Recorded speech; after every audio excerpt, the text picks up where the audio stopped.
Hello everyone, this is Ansha and welcome to my new another video. So in this video हम बात करेंगे मेरे re NEET experience के ऊपर फ्रॉम माय आइज़। तो बेसिकली सबको पता है कि पेपर कैसा आया था। पेपर बायो तो बहुत इजी था एंड फिजिक्स केमिस्ट्री थोड़ा बहुत टफ था, बट इन माय केस मुझे था कि मैं पेपर नहीं देने वाली हूँ एंड मेरा ये बहुत टाइम से था, मेरा कंफर्म हो चुका था। जब अनाउंस हुआ था कि रीनीट होने वाला है तब से मेरे माइंड में था कि मुझे नहीं देना है, but still due to parents pressure मुझे देना पड़ा। एंड मैं ये बहुत धीरे बोल रही हूँ क्योंकि वो सुन लेंगे फिर।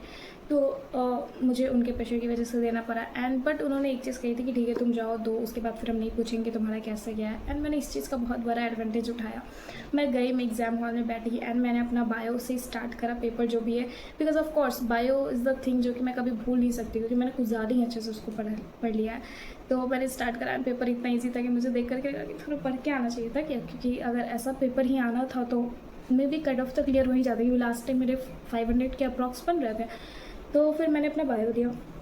बायो करने के बाद मेरे से मोस्टली क्वेश्चन बन गए थे एंड कुछ कुछ क्वेश्चन जिसमें कन्फ्यूजन रह गया था मैंने उसको भी अटैम्प्ट करा था, क्योंकि मुझे लग रहा था ऑप्शंस देख करके कि शायद ये हो सकता है उसकी वजह से।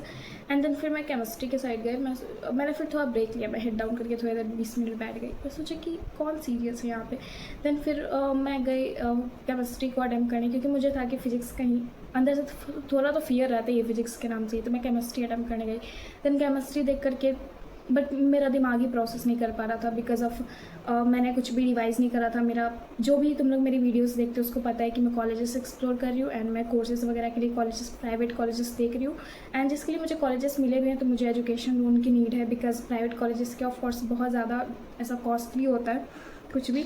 तो उसमें मेरा सारा टाइम गया, लास्ट के 1 महीने गया एंड मैं बिल्कुल भी रिवाइज़ नहीं कर पाई हूँ, बहुत कम मैंने पढ़ाई करी है। तो केमिस्ट्री वाज लाइक कि थोड़ा मेरे लिए डिफ़िकल्ट हो रहा था क्योंकि मैं प्रोसेस नहीं कर पा रही थी, मैं रिकॉल नहीं कर पा रही थी। बट स्टिल मैंने क्वेश्चंस कुछ कुछ अटैम्प्ट किए क्योंकि सारे क्वेश्चंस नहीं थे टफ एंड आई थिंक कि इतने थे कि मैं इतना बना सकती थी।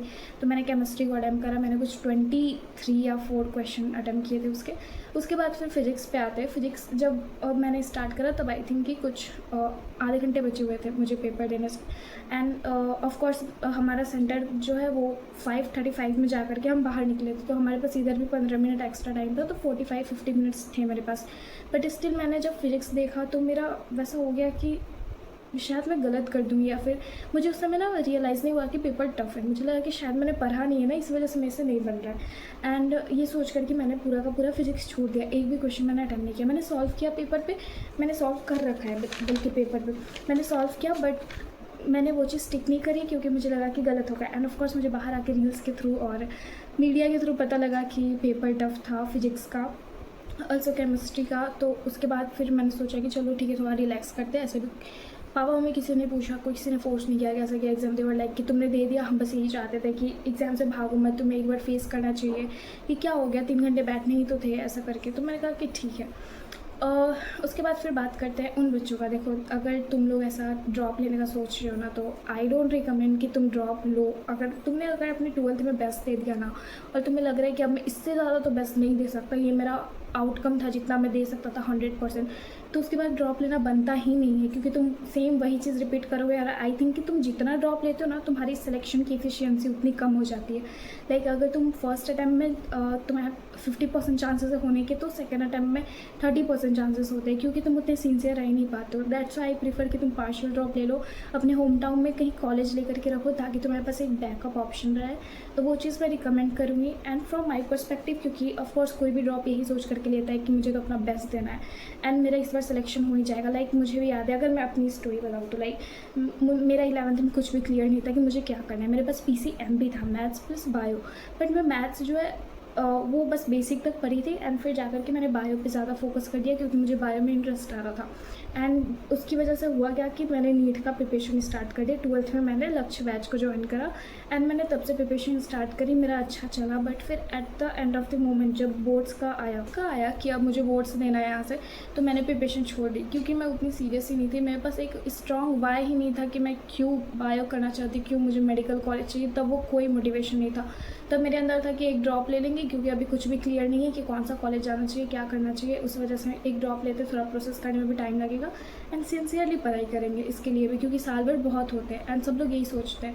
तो मैंने वो टाइम खुद को दिया। देन फिर मैंने ड्रॉप लिया, मैंने यकीन 2.0 बैच को ज्वाइन करा आफ्टर मेरा 12th वेस्ट करने के बाद फिर मैंने वापस से SI प्रिपरेशन स्टार्ट की। मैंने एक DPP, एक असाइनमेंट्स 10 to 12 साल की इफेक्टिवली पढ़ाई करी, कंसिस्टेंसी मेंटेन रखी। बीच में इतने सारे फेस्टिवल्स हैं, मैंने 2 से 3 दिन का ब्रेक लिया, उसके बाद फिर मैंने वापस से रिकवर अप किया।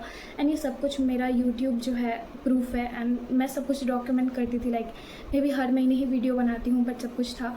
And at end of the moment जब मैं आया, तब जाके जब मेरा मार्क्स आना बंद हो गया, जब मैं अच्छा नहीं स्कोर करी थी, तब जाके मोटिवेशन मेरा लो होने लगा। एंड आई वाज लाइक अब 10 दिन में क्या हो सकता है, 10 से ज़्यादा हम रिवाइज कर लेंगे, हम मार्क्स को कितना ही इम्प्रूव कर लेंगे। तो वो चीज़ होने लगी।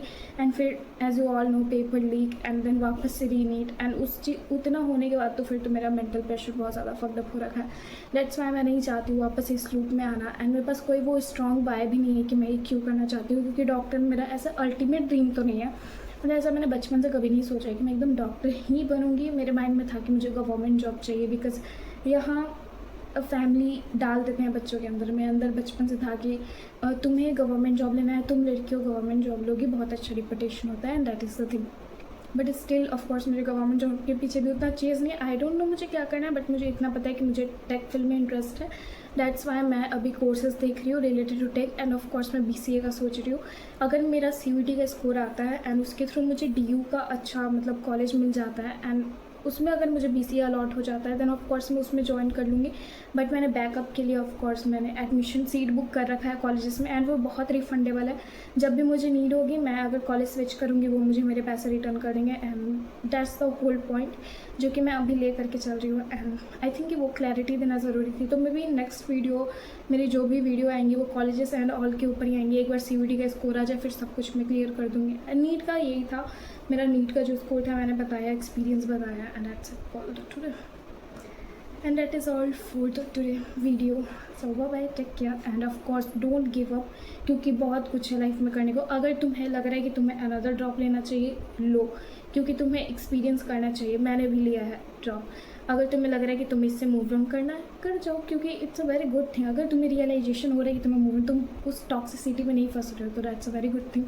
एंड अगर तुम्हें लग रहा है कि क्या करना चाहिए, तो उसके लिए थोड़ा टाइम दो खुद को, प्रोसेस करो चीज़ें, लिखो। तुम जहाँ जहाँ इंटरेस्ट जा रहा है, जिस चीज़ में कन्फ्यूज़न आ रहा है, सबको कॉपी पे लिखो।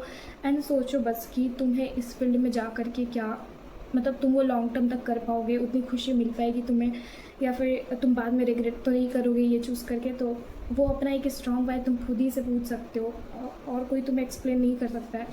तो आज के वीडियो के लिए इतना ही था, एंड बाय बाय, मिलते हैं नेक्स्ट वीडियो में।